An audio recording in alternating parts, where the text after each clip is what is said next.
Hey guys, welcome back to Out of the Park Baseball 22 with the Detroit Tigers. This is episode 21, I believe. It is Thursday, July 1st, 2027. We are 51 and 31, good for first place in the American League Central, and good for the best record in the American League. Actually, best record in baseball. Our plan starting to come to fruition a little bit. The goal was to sacrifice offense while improving our pitching and defense. And we've improved our pitching and defense without really sacrificing much offensively. We still have the top offense in the American League. Scored 395 runs in our 82 games so far, which is tops.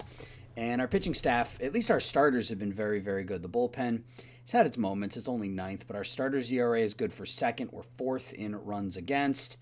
And our defensive efficiency is up to fifth. So we've gotten better pitching and defensively while sacrificing a little bit offensively, which was the plan all along. So this is going to be the July episode. And at the end of last episode, we sort of talked through a little bit about what we would likely be doing here this month. And we don't have a lot of money going forward, but we have a lot of money for this year. And because of that will potentially allow us to make a splash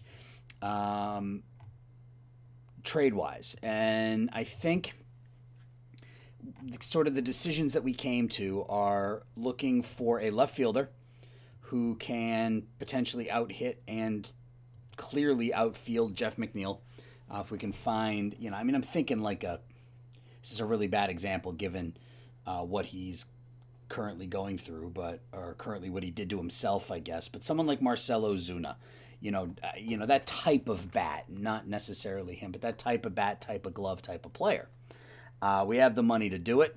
Also, if we can pick up another bullpen arm to slide in here into a stopper role, those are really the two top, I think, places we're going to look to upgrade. And there are a couple, someone like Seth Elledge would have been really good, except he's out for the next 5 months. A really solid bullpen arm and then a left fielder. Those are kind of the two pieces that if I can bring in between now and the trade deadline, I would be incredibly happy with. But before we get into that, we have some stuff to do first. We have international signings, which I don't think I've even looked at yet. And then we have the draft coming up. So international amateurs, we did look at this, right? Because there's Ivan Serta, kind of that elite, almost elite pitching prospect. And then there was a first baseman that I liked. And I think I was going to go after the first baseman. Or am I? Rogelio Arceniegas.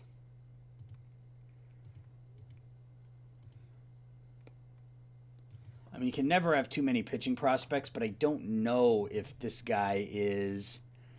I think he probably is the best of the bunch. He's got two really good pitches, a forkball that is passable. 6'4", 185 pounds at age 16. So you would assume that he's going to put some power onto that fastball. Yeah, we'll go with Ivan Serta. And I have seen lately that some players have been rejecting my my international offer, which never happens, but they say, your offer of $5 million is good, but this team's offer of $5 million is better, and I can't offer him any more, so he goes to that team. So hopefully that doesn't happen here with Serta. If it does, it does. And yeah, I guess first things first, we're just going to sim a few days. So on camera here, we'll sim up to the draft, and we'll do the draft, and then I'll go kind of offline here for the last 2 weeks and see what sort of deals we can come up with. So it's probably not going to be a super long episode, but we'll see. So let's sim ahead for a week. Yeah, we're the plan is working out, which is nice. So all right, so what do we got here? He likes our team record, improved our team stats. wants us to re-sign Ken Giles. We can't afford to re-sign Ken Giles. So that's probably not going to happen. He's been unhappy with us, which doesn't make sense, but whatever. We want to bring back our hitting coach. We got the Indians coming into town for 3 games. So let's see how we do here against the number 2 team. We win 8-7. Yeah, see, this is what I was talking about. So Serda, did the amount increase? No. He just doesn't want to play for us or would rather play for somebody else. So that's fine. So let's offer Alvarado a contract for $5 million. Oh, come on. What is this doing? I may have to get a new mouse. It's freaking out here on me. All right, there's $5 million. So we went 8-7. McNeil with a hit and 2 RBIs. Ball with a hit and 2 RBIs. Caranto with 2 RBIs. Ison Diaz, who we called up just because we didn't have anybody else, had a pinch hit 2-run single. Nicorak got lit up, but we did more to Torres. And Nicorak is an interesting, I guess, piece because from a realism standpoint, you're 52-31. This guy is your supposed ace. You're not going to trade him. We can't re-sign him. So at worst, we'll get a comp pick for him. I was looking at some potential trade offers for some offensive players, but as long as we keep winning, I'll probably just hang on to him and cut him loose in the offseason. So we win again to move 3 games up. Can we sweep the Indians here? Go to 4 games over 500. We can. Yeah, Alvarado doesn't want to sign with us either. So something is going on with the international amateur signing. I'm not entirely sure what it is. What about someone like Joaquin Gonzalez? Well, that's not what I wanted to do. I wanted to offer him a contract. Yeah, see, I don't know what to do. This has happened a bunch. I don't know if that... I don't know why it's happening, but it's happening to everybody. So it doesn't look like we're going to pick up an international free agent this year. Unless we can find someone who is making... Let's just see. Spend the money because we got it. So we won 3-1 and then 6-5 and 10. Now, I'm not going to look at all the box scores, but just against the team that was in second place, a 3-game sweep, I think is pretty relevant. So Alex Verdugo had a 2-run single. Josiah Morrissey had a couple hits. Job pitched well, 6 1/3, 1 run.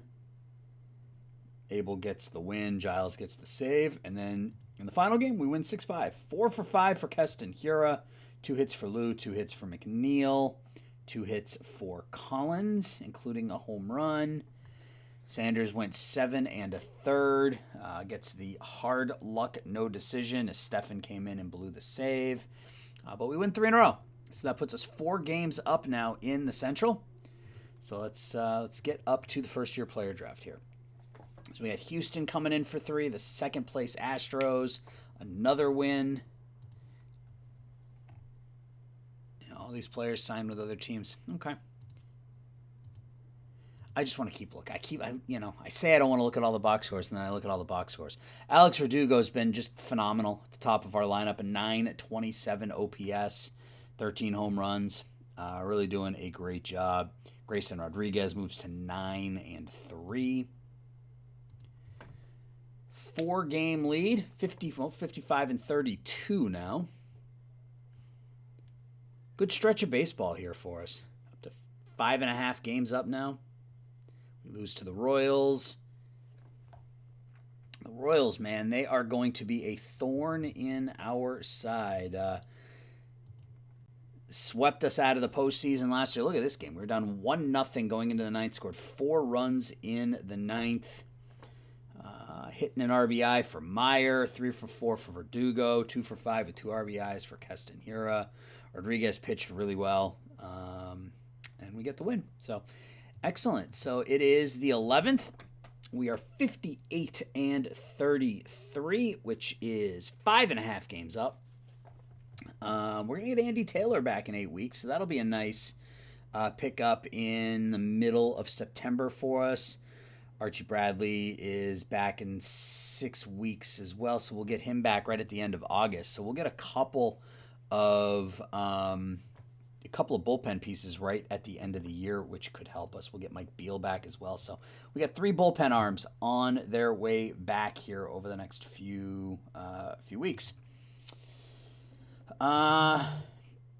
Elijah Green's down to 192. Yeah, I knew, and I talked about this in the last episode, I knew that offensively he was going to struggle this year. I didn't know it was going to be quite this bad, but he's been really, really good defensively, and we're playing well enough that we're up to first in runs against now, so he's playing well enough defensively that I think we can continue to manage and just hope that the development comes. So we got Baylog and Hayden Jones. Hayden Jones is up to 2.5 stars. It's time for him to get called up to AAA. Trayvon Baylog, he's going to stay in AA for a little bit. That 4.67 ERA is a little frightening. Cam Collier just needs to hit a little bit. Just hit a little bit, man. He's got the gap power. He's got the home run in the eyes. Great defensive third baseman. If he could just hit, if he can hit 240, he would be in the big leagues right now. So he's got some work to do.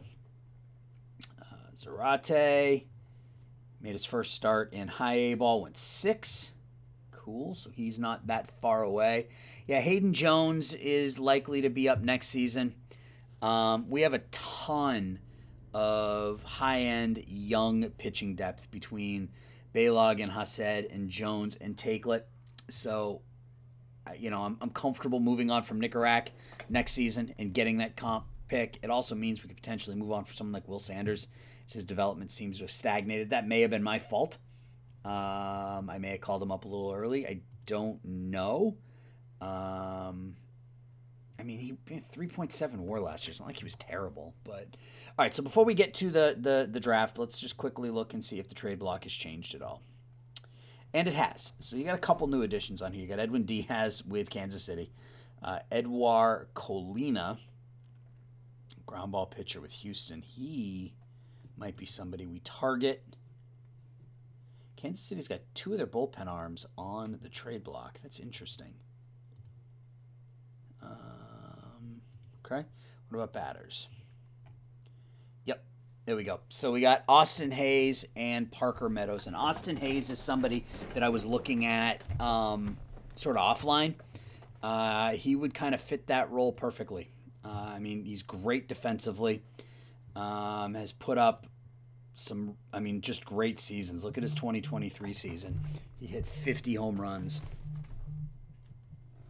Sorry, phone's buzzing. So I'm just curious, what would it take to bring in? We could bring Parker Meadows back. Having a really good year for the Red Sox. Wow. Okay. Well, let's look at Austin Hayes first. Okay, so I can make it work. Those are all players I don't want to give up, but I can probably bring in Austin Hayes without hurting our depth too much. What about Parker Meadows? Just out of curiosity, what would it take to bring him back? Yeah, they want a lot more for Meadows, so I think Austin Hayes is probably the move. Yeah. All right, so let's do the draft. Where are we picking? 28th. Mock draft has us taking Steve. Oh wow! If we can get this guy with the 28th pick in the draft, sure, a 4.5 star starting pitcher, an 18-year-old who's already 6'7", 205. My guess is he won't be anywhere near available to us, but let's see. Let's start the draft and let's just go ahead. All right. So from an offensive perspective, there are still quite a few options. Mike Hopman, he's probably the best of the bunch offensively. Who do they think we should take? Chris Silvey. They think we should take. Wow. That's a good draft, guys. Yeah, and the pitcher is gone, which isn't a surprise. Do we have a comp pick? No. Okay, so we're picking 28th and what, 58th? Where is our... Oh, no. We're picking 32nd in the second round, 28 in the first. So 28, 31, 32, 33. So 65. All right, so we're picking 28th and 65th. I'd like to get one of these 2.5 or 3 star starting pitchers. But I think this might be a year that we go after a bat with the top pick. We've been really pitcher heavy. I really like this guy, Ed Bradley. But I think got an elite catcher there. Chris Armstrong looks to be pretty good. It's a really, really good draft. They think we should take Silvey, who's only 17 years old.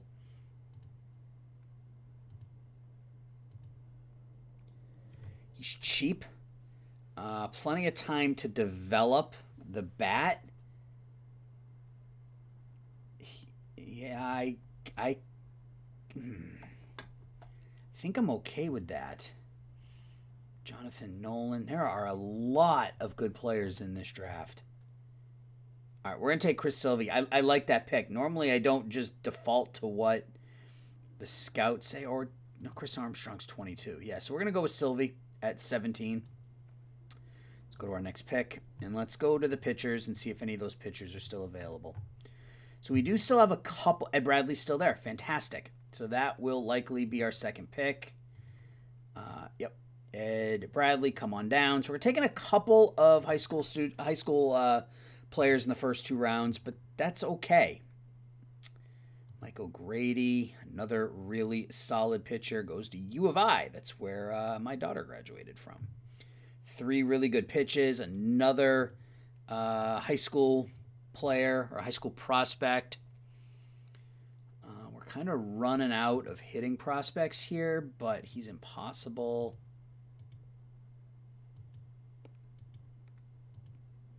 Dan Esch is a pretty solid power bat. Yeah, I like Esch. I like the power. To get power that's 80 and above, on a 1 to 100 scale, isn't super common. So we're gonna take. You know what? I think he's. You know what? No, I think he's gonna be there with the next pick. I think I'm taking a chance. So we're gonna take O'Grady, and we'll keep our fingers crossed that Esch is still there. And he's not. Okay. Well, it happens. I like Luciani. He's an impossible sign, though. John Bartley is pretty good. He's got a pretty decent bat. Steve Fairbanks over at third.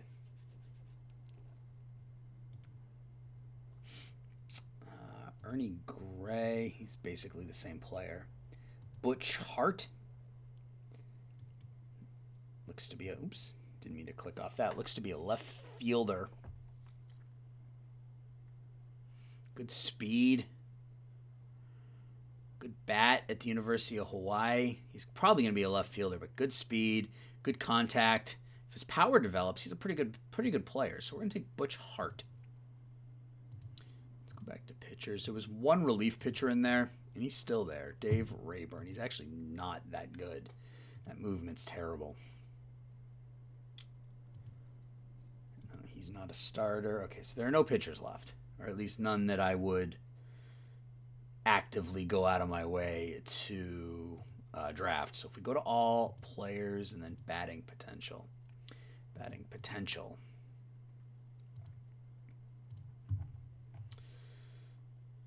We got Matthew Champion, who shows up in here every single playthrough as a pitcher that you're better off moving to hit to a batter. But I'm not ready to move on him yet. He'll probably be there in a couple of picks. Bartley, I think Bartley's the pick. Good defensive ratings. Good enough offensively, and he's only 17, so there's room to grow there. Power. Sorry, are there any power bats left? Luis Ortiz. He's a baseball rat. He's 21. Not really developed for a 21-year-old. Mark Self. He went to Stanford. Yeah, he's not really developed for a 21-year-old either. If he was 18, that might be somebody I move on, but yeah, we're starting to get into the garbage part of the draft. Chris Clemens, second base, got a pretty good stick. He's only 18. Yeah, we went really, really young. I'm going to take Clemens. We went really, really young this draft. All high school students. So no one who's going to help us for a few years. But that is okay. That is okay. I think now I'm going to take Champion. Assuming he's still there. Is he still there?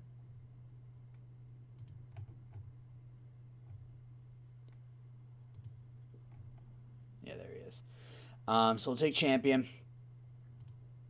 And then we'll find that speed guy who can also play defense. Cameron Davis. A high speed, really, really solid defense. But he's already 21 and all of his batting stats are already maxed out. So there's no room for growth there, unfortunately. Willie Rubio, great speed, good defensively. He still has room for growth. Yeah, Willie Rubio, he's already 21 though.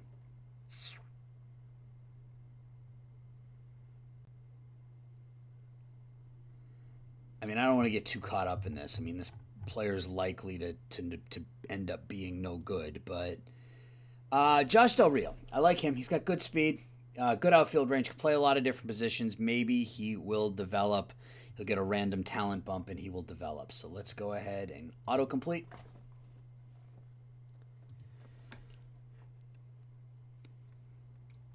All right, so we have to negotiate, and let's negotiate with the two players who want the big time money.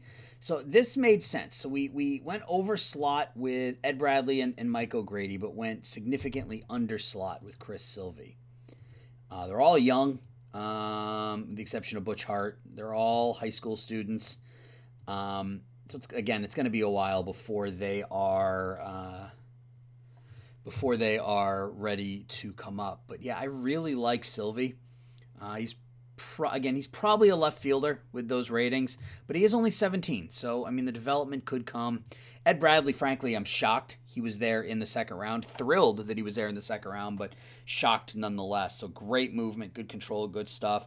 Potentially 4 really, really good pitches. He's going to be a soft tosser, but that's fine. That's fine. The ratings are there. Mike O'Grady, another solid young pitcher, really tiny. I mean, 5'9", 165 pounds. But yeah, I mean, ground ball pitcher. You 3 potentially wipeout circle change. So I'm happy with the draft. Hart's the most developed at 21.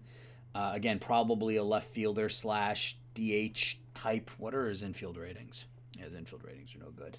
But he's got really good speed. You know, if all of his ratings develop, I mean, this is a really solid number 2 hitter with those batting ratings and his base running ability.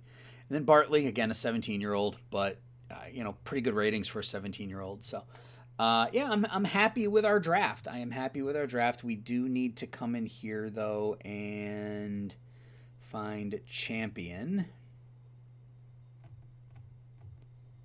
and make him a third baseman. Probably bump him up to like 2 stars or 2.5 stars, but let's see. Set position, third base, 2 stars. Yeah, I mean, he's not very good. I don't expect much out of him, but he's certainly a better bat than he is a glove. So, all right.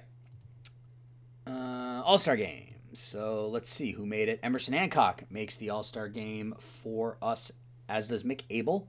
So we get two arms, which is better than last year. Hancock and Abel make it this year.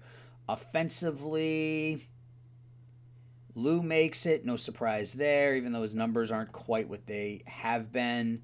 And Verdugo. So we have 4 players make the All-Star team. Prospect game. Takelet makes it. Collier makes it. Jake Desmond makes it. And Jordan Castro. So again, 4. How's Desmond coming along? Yeah, he needs to get called up from rookie ball immediately. We'll put him in. He's 21. We'll stick him in A-ball. What about Jordan Castro? He is in A-ball as well. Oof, look at that. Yeah, those ratings scream right field with that range and just an amazing arm. He's going to be good, man. This guy's going to be good if those numbers develop. If. And then Takelet. I need to, I guess it's one of 2 things. Either his stuff goes up to 100 and we call him up, or his control improves and we call him up. I'm not comfortable calling him up at a 79 stuff with a 17 control. But if the stuff gets up over 90, or the control improves to a 30 or a 35, I'll call him up. I'll probably call him up at roster expansion either way. But prior to that, I'd like to, because he hasn't been great. He's given up 15 hits and 15 walks in 16 innings in AAA, so he hasn't been great. But all right, so again, I'm gonna pause the simulation here. We're gonna go up to the end of July. I'm going to see if I can make that deal for Austin Hayes without giving up a ton. And there may be a couple other deals thrown in. I haven't quite gotten that far yet. So when we come back, it will be the trade deadline. So hang tight. Be right back. All right, guys, welcome back. It is the 31st. It's instant for you. It's about 90 minutes for me. You can probably see from our team roster the moves that we made, but we made 3 trades leading up to the trade deadline, and we didn't really give up anything of real substance, so I'm pretty pleased with it. So we'll take a look, and you can see, we had an unbelievable month of July. The last 3 months have just been crazy. That's 59 and 21 in the last 3 months. So 24 and 7 in 1-run games, 41 and 12 at home. We are just getting it done across the board. So before we look at stats, let's look at the deals. We made 3 trades, as you can see there. Major transaction logs. And I'll just start from the top. So the most recent deal we made was with the Arizona Diamondbacks. I don't know if you saw, but Jackson Jobe got hurt. Forearm tendonitis. He has an uncertain return date, so we had to put him on the DL. And instead of moving Mick Abel or Adam Hill into the starting rotation, because they've both been so good out of the bullpen, I didn't want to screw with that. We decided to make a move, and that move was for Trevor Bauer. So we sent Yohendrick Pinango, 25-year-old. We picked him up off of in the Rule 5 a few years back in 2025 from the Cubs, along with a couple of minor leaguers. We had Zach Collins. We signed as a minor league free agent at some point this past offseason.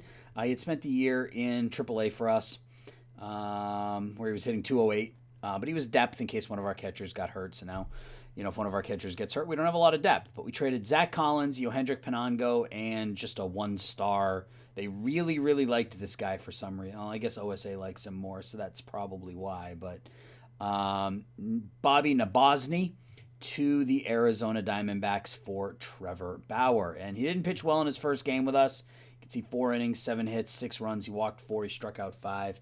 But overall, you know what you're getting out of Bauer, right? He's got 5 great pitches, good stuff, good movement, good control. He's a free agent at the end of this season. On the year, he was 2-6 with a 4.07, but he had a 13-win year with the White Sox, 3 wins the year before that. Hasn't been particularly good in this sim. You can see he has never had an ERA below 4. But we got him for the rest of the year, and it really didn't take much to get him. So we pick up Trevor Bauer. We also picked up Tanner Scott from the Red Sox in exchange for 22-year-old Luis Brumfield, and this was somebody they offered him straight up. And Brumfield, he was one of those picks we made in like the 7th or 8th round, where we were looking for kind of the good defense, high speed guys. 22 years old. He's gonna be a good contact outfielder. Will play a pretty decent center field. He's already 1.5 stars. Wasn't hitting particularly well in high A ball, but I don't want to say he was hard to give up, given that he was only 2 stars. But they were willing to make this deal straight up for Tanner Scott. And I mean, everybody knows who Tanner Scott is because he's always on the trade block in this game. But we're gonna bring him in and we're gonna play him as a stopper. He had one bad outing when he first came on board with us, which is sort of, his first 3 outings weren't particularly good. Gave up 4 runs in his first 3 1/3, but in his last four innings, he's given up 3 hits and no runs. So he's sort of settling into that role a little bit. Doesn't have much of a split, so he can potentially, he'll pitch well against both lefties and righties. Obviously, he's better against lefties, but he'll pitch pretty well against both lefties and righties. So Tanner Scott for 22-year-old Lewis Brumfield. And then the big deal, and this was the one we hinted at before, is we were able to pick up Austin Hays. And this took a little fiddling around because I didn't want to retain the entirety of his contract. I wanted us to still have some flexibility to make some of those other moves, like Trevor Bauer, for example. So I had to give up a bunch of minor league stuff, nothing of real note, but the Orioles sent us Austin Hays, and they are retaining 55% of his contract, and in return, we'll start from the back because Salgado is the kind of the big piece. We sent 29-year-old Ryan Kreidler, 2.5-star. You can't even call him a prospect, but 2.5-star minor league infielder who had been in Double-A ball for us this year, where he was hitting 237. Xavier Carter, who was a 27-year-old minor leaguer who had been in rookie ball this year. Xavier Bussey, a 27-year-old, albeit good defensive outfielder with some speed, but already 27 and already sort of maxed out his development. And then we get into the major league talent. We gave up Tommy Doyle, 31-year-old reliever who we picked up this offseason.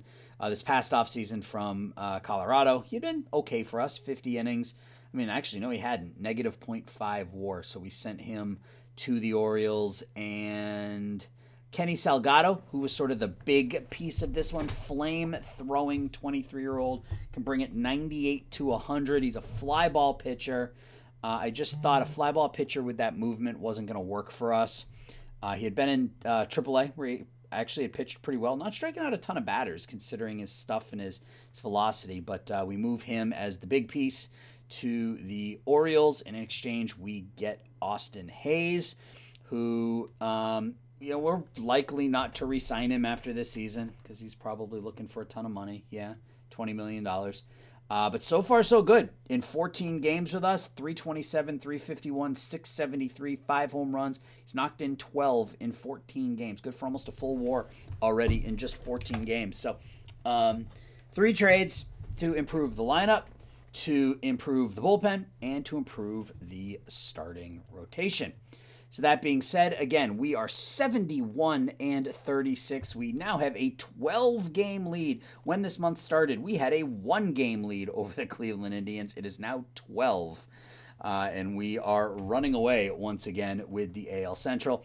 Best offense in the American League, best pitching staff in the American League, and the second best defensive team in the American League. I would say my strategy, my plan this year is working very, very well. I don't know what's going to happen come the offseason. We are going to, obviously we're going to lose Bauer, we're going to lose Nickerack, we're going to lose Hays, we're going to lose Tanner Scott, we're going to lose Ken Giles, we're going to lose Jeff McNeil, we're going to lose Trevor Stephan. We can't afford to bring any of these guys back. But that's a next year problem. So, Lou's contract goes up, but he's on pace for almost 7 WAR. So, what am I going to do? Am I going to trade him? No. Verdugo, again, he may not be. I think he's worth the contract, even if we can't necessarily afford it. He's on pace for a 6-win season. So, Nickerack is going to be hard to give up as he's pitched really well. And we'll look at stats here in a second. But, so, next year's next year. This year, things are looking pretty good. So, let's start with the pitching. Nickerack, I mentioned, pitched well, 9-3 with a 3.84 ERA, 3.61 FIP, good for almost 3 WAR already. He has been as delivered, or as delivered as an ace.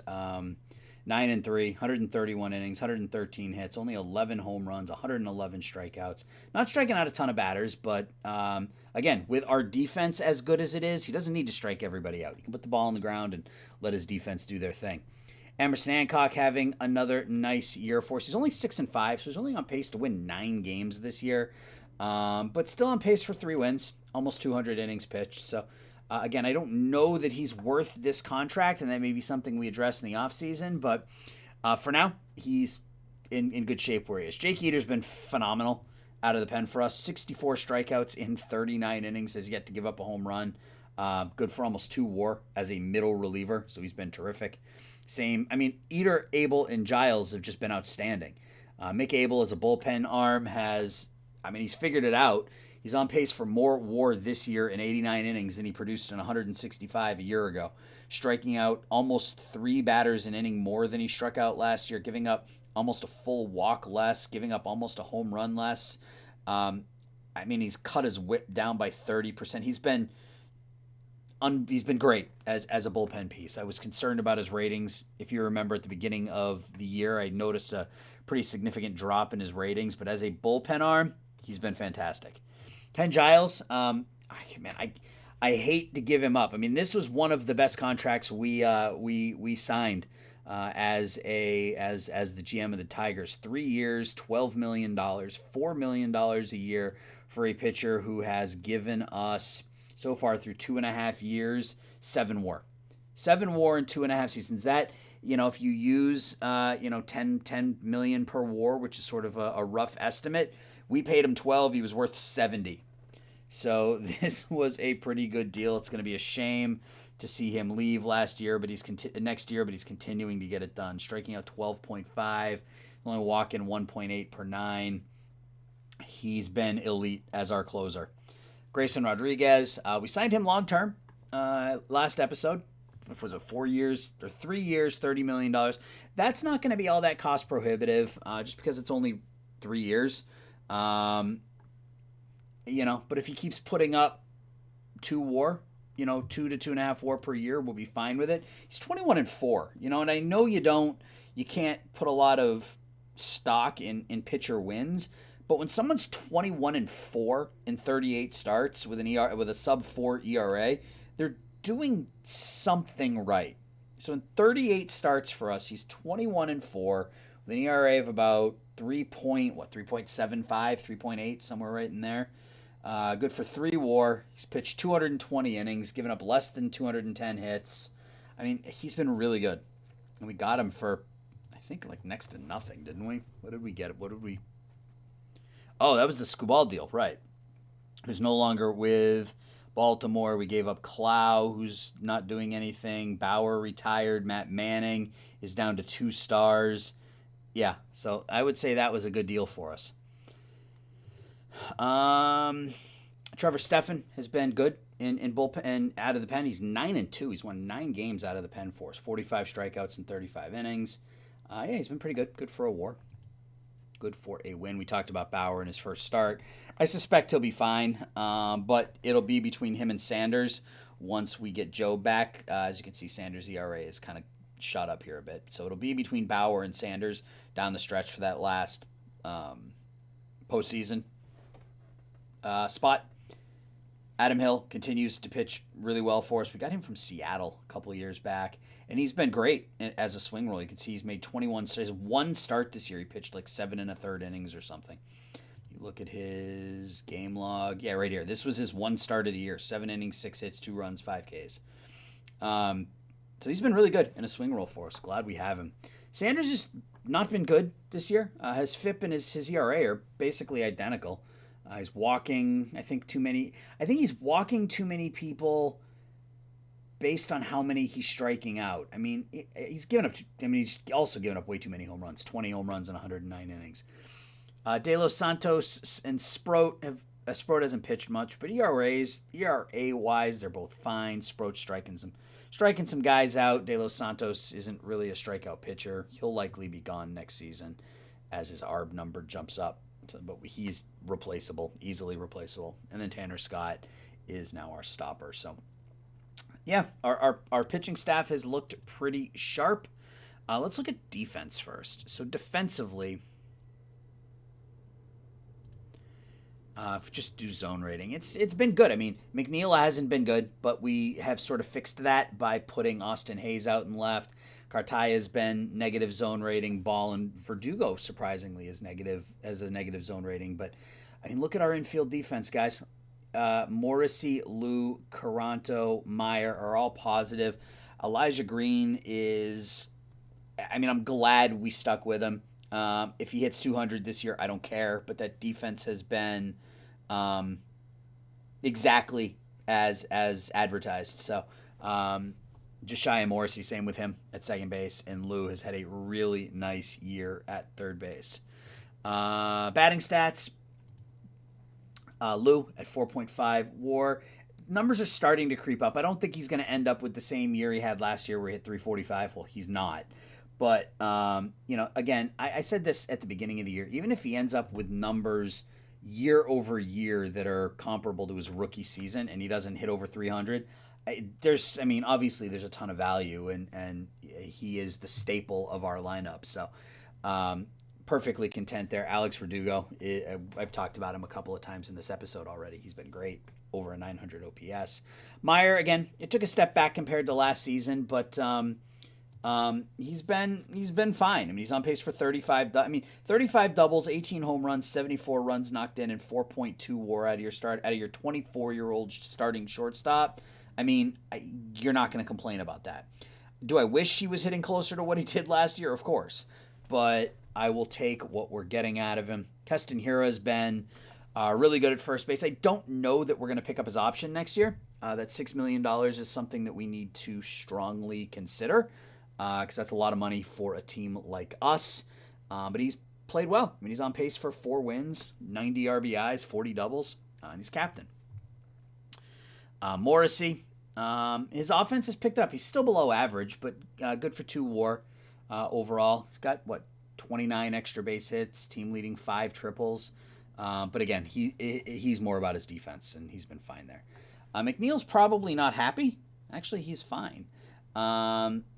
He hasn't played as much since we picked up Austin Hayes, but he's doing what you would expect. A lot of extra base hits, not a ton of power, and his defense hasn't been terrible. It hasn't been good, but it hasn't been terrible. Corey Collins been fine behind the dish. I mean, I have no problem with these ratings. I wish he hit for more power this year, but his OPS is actually higher than it was last year, and he's already surpassed his WAR total for last year because that batting average is up 25 points, his on-base percentage is up 40 points or something. So, if he ends the season 244 with 11 homers and 53 RBIs, I'll take it. Bryce Ball continues to bat better in the second half of seasons. Got his average up to 250. Looks like the OPS might be a little bit light this year. Power's not quite there. He's gonna come up. Looks like he's gonna come up just shy of 30 home runs. But this is really the big drop off. He's only on pace for 20 doubles this year. So that's fine. I mean, he's got a good bat and he's done a decent job. Cartaya, he's been okay as the backup catcher. Again, he's likely to get expensive after this year, so we may have to come up with another solution. But again, that's a problem for another year. Elijah Green, what can I say? It's offensively, we're getting what we expected. But if he ends the season with 30 doubles, 8 triples, and 17 home runs with 67 runs knocked in, I'm not going to complain about it at all. I suspect that next year that average will increase as that contact increases. And defensively, I've already shown you what he can do. So, he may have been the wrong choice at number 1, but I am happy to have him. And if he ends up as a 750 OPS guy in the majors, he'll play for us for a while. Austin Hayes, we talked about. He's been really good since coming over.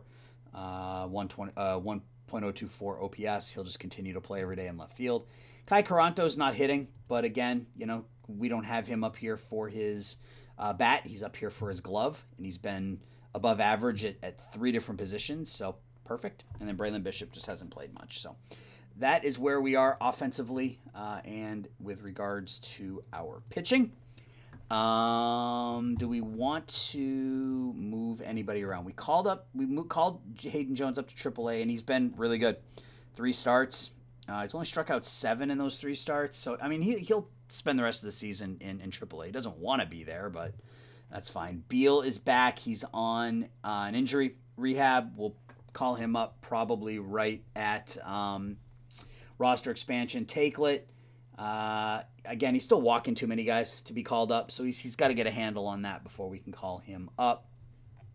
Down in AA, Hased pitching really well, actually, in AA, so he probably needs to get called up. So let's disable that. Let's call him up to AAA. Traven Balog, 4.79 ERA, but, I mean, his peripherals look okay. Okay, I say. He's walking too many batters. He struck out 51. And he'll probably spend the rest of the season in AA. I don't think he's quite ready yet. Cam Collier, still not hitting over 200. So, I mean, he will likely spend the rest of the season in AA. We'll call him up next year. But for now, he's going to call him up to AAA next year at a bare minimum. Brady House, who we picked up in the offseason, putting up a 5.72 ERA in 13 starts. I didn't mean to click off that.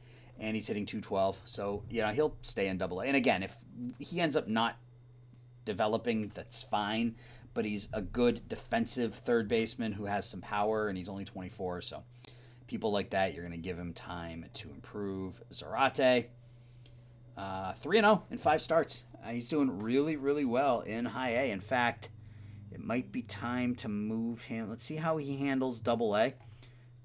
He's only half a star still, so I mean, he's not there yet. He's not even close to being there. But we'll see how things go in AA for him. Nelson Lopez is an interesting prospect. He's somebody that I found as I was kind of going through some stuff. I shouldn't say found. I mean, he was our number 1 pick in 2025. But ton of power. He's hit 6 home runs in 12 high A games already. So, he's somebody to keep an eye on. Butch Hart was one of our picks this year. Got off to a slow start in A-ball, but because he's 21, I put him there. Jake Desmond, we called him up. He's hitting 290, so he'll probably spend the rest of the season there. And then our top picks this season, Ed Bradley, they made him a reliever. I want him to be a starter.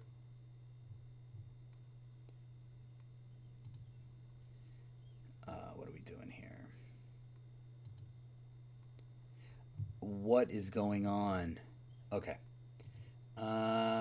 Game strategy. He is a starting pitcher. Let's back out here. He hasn't pitched yet. That's fine. Justin Bailey, okay, so there's Sylvie, who was our other pick. He hasn't gotten any playing. We got a lot of guys in the Gulf Coast League, so I'll probably go through and cut some of that chaff, as it were, here in between this episode and next. Yeah. So, we get a couple more pitchers back here soon, Taylor and Bradley, and I don't know what I'm going to do because, frankly, our pitching staff has been really good. So we have Beal, Takelet, Bradley, Job, and Taylor. So we've got 5 pitchers that we need to find a place for here over the next month or so. And I don't know where that's going to come from, but it's a good problem to have. I didn't want to go to pitch ratings. It's a good problem to have, but I will sort through it. So that's going to do it for this episode, guys. So when we come back, it'll be September 1st, as I'll play August offline. We'll come back. It'll be September 1st. We will sim through that final month. We'll look at the season stats and the season that was. And then I was thinking, let me know if you want me to actually play the playoff games. I have not had very good luck with that in my Colorado Rockies playthrough over on GM Games. I've played 4 games. I've lost them all. But let me know what you want me to do. Do you want me to play the playoff games, or are you good with simulations? Let me know in the comments, and I will do what you guys want. So, and speaking of GM Games, my next video will be Sunday night. We'll be doing another live stream on the GM Games Twitch channel as we continue the Colorado Rockies playthrough, and then my next Detroit video will be on Tuesday. Yeah, Tuesday. I'll record it Monday, post it Tuesday. So that's all I got, guys. So I appreciate you watching. Appreciate you hanging out. I appreciate the support. And I'll talk to everybody soon. Bye-bye.